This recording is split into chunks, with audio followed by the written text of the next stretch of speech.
Aurora, maybe? See value in me? I thought RRQ would be banning out the Bruno, actually, because they might actually want to force Aura on a pick like a Brody or even a Beatrix, because then RRQ with a Minotaur already banned out, they can actually go for a Cho pick for Brusco. It's something that we have seen in previous tournaments. If he doesn't get Minotaur, he does like to play heroes like the Cho. I feel like at this point it's not that bad of a deal, right? Having strong front lane, having strong pickoffs. If they want to try and do the same thing, and then instead of having a Minotaur, using the Cho as a PL tool, that's also an option that they can explore. But with the Barats secured for Aura here, no mobility given by the Mathilda. It's going to be a very slow Barats. I think the idea is to, again, be more counter-engage heavy.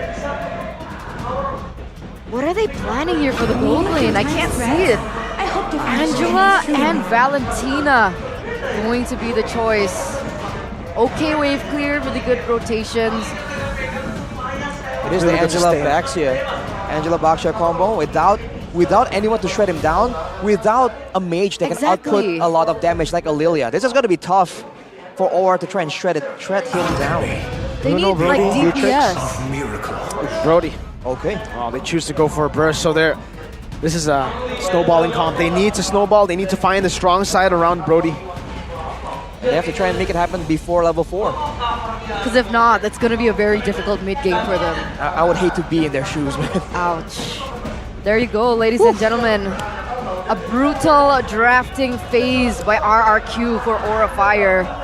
A small window of opportunity and timing for Aura Fire if they want to take this back into their hands. Both teams sitting at a 1-1 here. As we take a look at the index. The big thing you have to look at is the damage potential. I think RRQ has Aura beat by quite a bit. And keep in mind, that's with a very tanky, sustainable hero. That will be the main issue right here. We'll see if Aura has a solve cooked up. Without further ado, this is it. Go big or go home, ladies and gentlemen. Welcome to the final game of this best of 3 series between Aura and RRQ Hoshi. Will Aura Fire be able to bring this back, or can RRQ go 2-1 and win this series? It's going to be very close for sure. It's a battle of playstyles now for Aura. Early game to mid. For RRQ, they can actually hold their own in the early game, but it actually is going to be mid to late for the Claude. It's like a good mix of both the early game, strong sustain, strong clear, and having good late game insurance in that marksman like it's supposed to. Well, for now though, it's still going to be boots in the items, but when it comes to the emblems, Yawi is going for the Brave Smite, so he's trying to be a bit more sustainable. I think he's expecting fully to be the first man into the fray, trying to sustain through it and still be the main team setter for big team fights. So he has a lot on his shoulders, a lot to deliver, man. But with Irad on the Baxia, with the Angela and the Valentina, look how fast that they're rotating.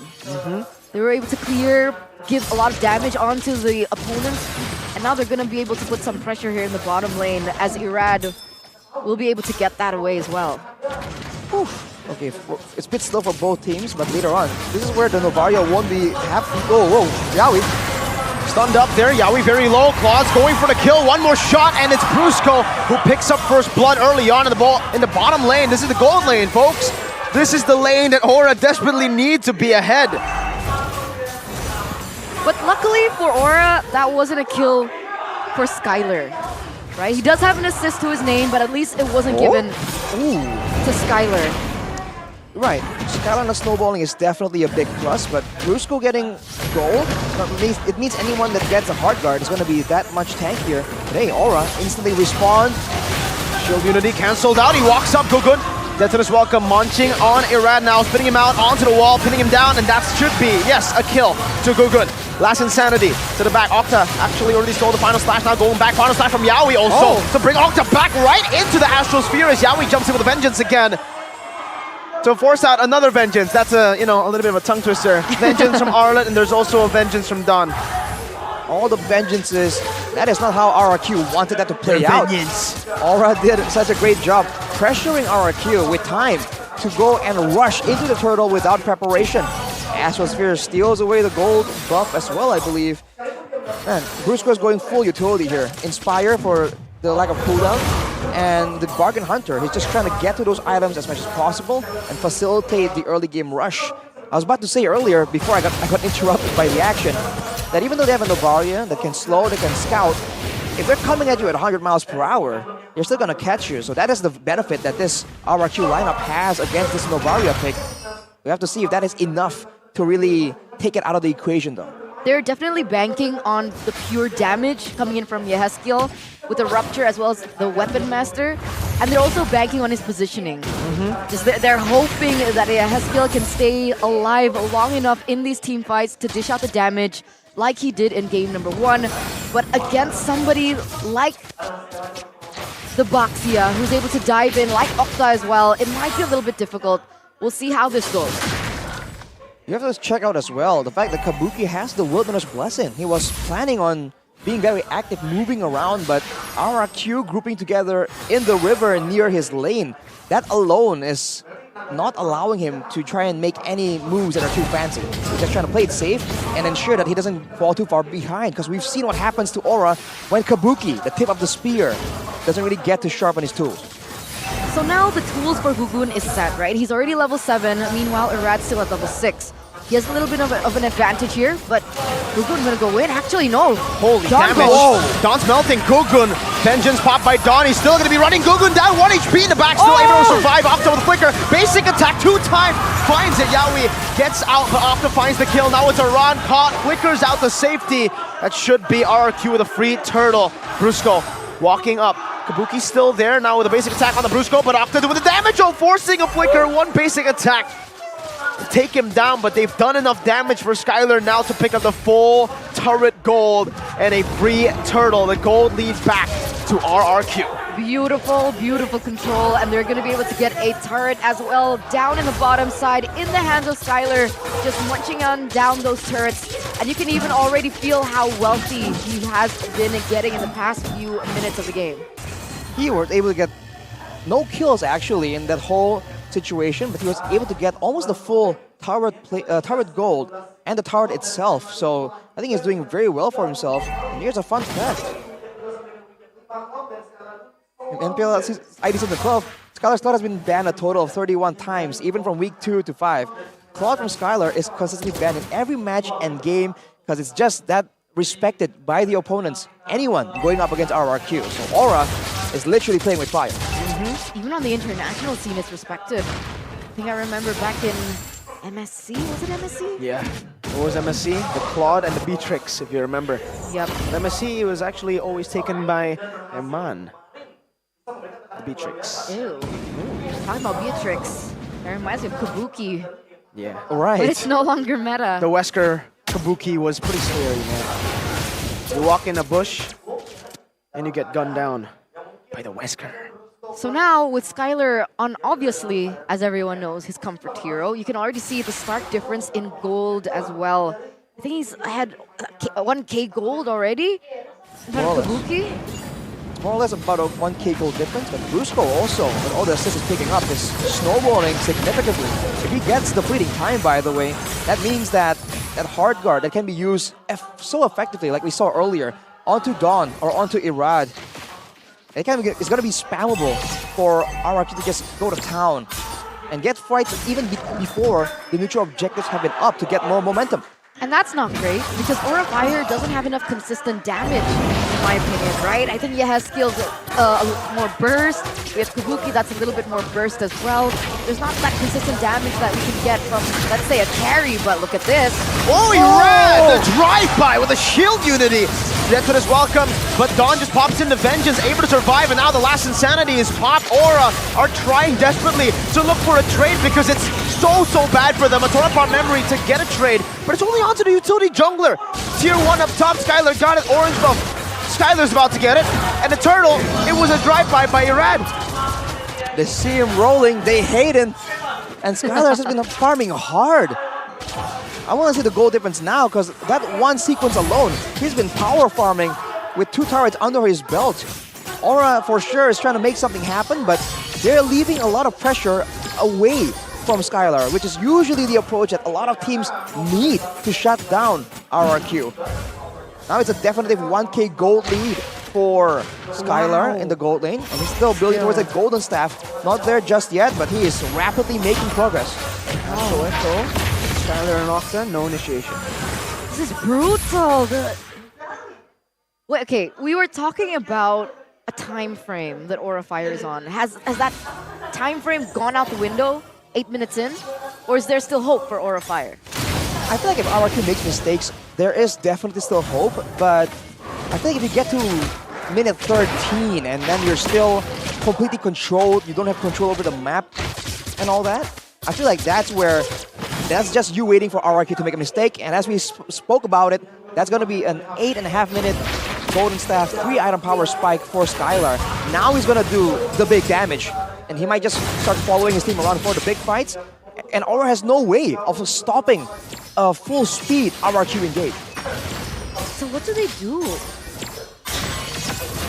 They have to try and sit down and Wow. Is it that bleak? Sounds so bleak. I mean, There's gotta be a different way, right? they're gonna get outscaled here. The Novaria, I guess right now they have to bank on Novaria. If it gets to mid game is still okay. Like for Aura, it's still honestly okay. Oh! Just as we say, Skylar, that blazing duets with the Heart Guard. Say goodbye to the tier 2.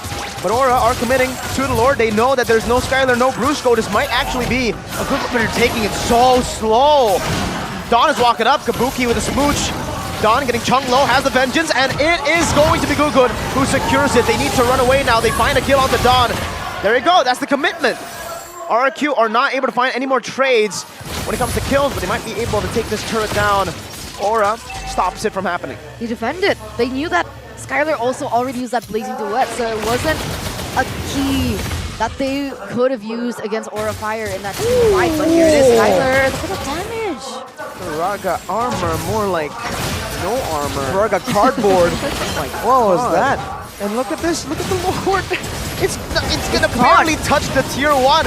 Plays into what? Skylar! Oh my god, what a burst down from Skylar on this Claude. Octa with a Terrify and the final slash, Yaoi. Caught all alone, the shield unity locks him down, and Skylar just takes him out. Again, around walks up, Gugun going to be next on the chopping block. Skylar with a BMI, Kabuki with a few shots, Don very low right now, but he jumps in again onto Kabuki with a yo-yo. It's a good trade, and Skylar's the one with the double kill. No way, is this endable? It might be. Heskill's the only one up right now, and RRQ can constantly just dive. Rush tanking. Turret passive still there. They can actually clear it out now. Astral Echo used up once here. Holy moly, a base turret in the 10th minute. Not for a Brody, for its opponent, for the Claude. In the drafts, we were like, all right, the Angela Baxia combination.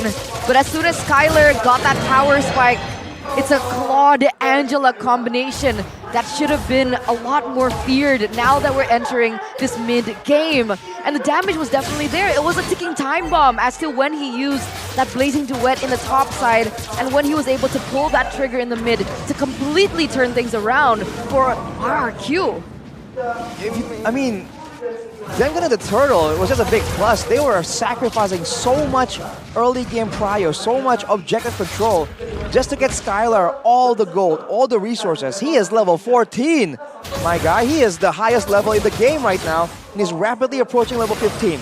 This is where RRQ, though, is at their strongest, right? When Skylar has reached his peak before everyone else. Once he goes there, it's a dead end. He's at the tip of its potential. So in a way, Aura can wait it out, but RRQ are not letting that happen.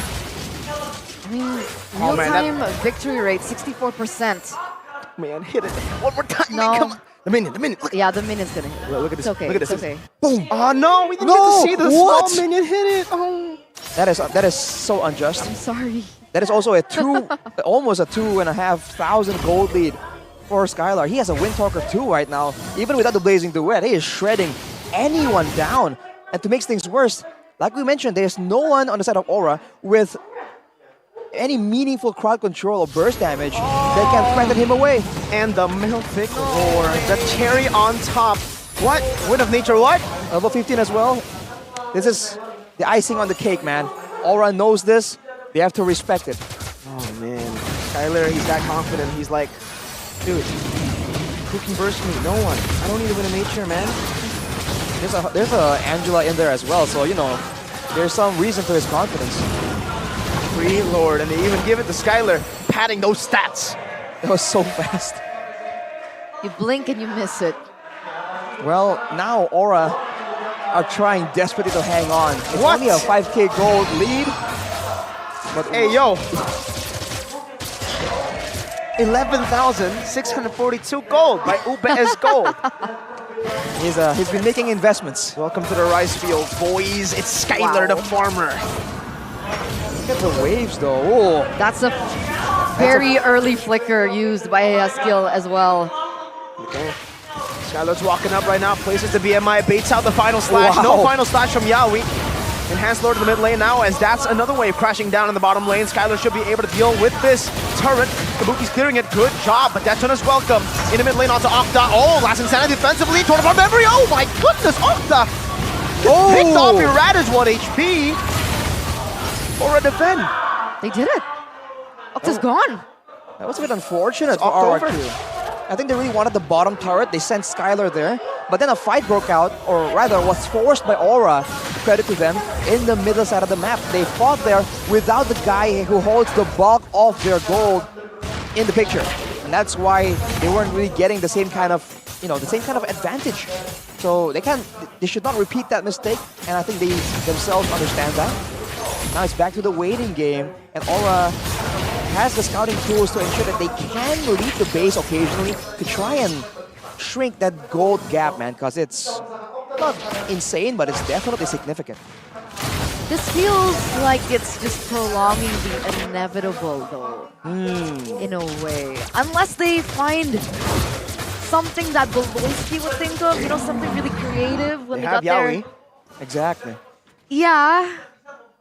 That sounds like a very Full trust. concerned. Yeah, doesn't sound like full trust, Eterna. Yeah, Well, Yeah. we'll have to see. I Can he think do it or not, Eterna? We'll see. I mean, he is on an Arlet.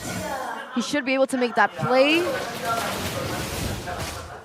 Seems tough, though, if I have to be realistic. I think it's almost like a reverse. Now, Aura are the ones who want to try and catch Skylar, punish Irad for rolling down in a drive-by. But they can't do it because Yaoi is on an Arlet, and all he does is set up for that big fight, and his engage is an ultimate. So he has to be very conservative with it, because otherwise everyone else is just going to run through and they have nothing to deter. Skylar has purified, but here it is. That might be Is it. it? The final splash. Dawn Vengeance already trying to farm memory. 1 HP. Aran burns him down. Skylar? with the blaze into it into the back line. With a nature though already used up by Kabuki. Still going to be melted down. 1 HP. Skylar is insane. Last insanity again, this time from Octa and Aran. Skylar in the back still. It's a 1-4-1 trade. Gugun's very low. Skylar gets brought back to final splash, but it's still not going to be enough. Now it's Brusco and Irad. 1 HP on the Baksha. Skylar no. gets the hard guard again. And Skylar goes for the base. A reverse sweep for the kingdom to slay the dragons. Reverse sweep. Wow, man. That was RRQ. personal. That was personal. What a performance. That adaptability that we saw from RRQ all those seasons back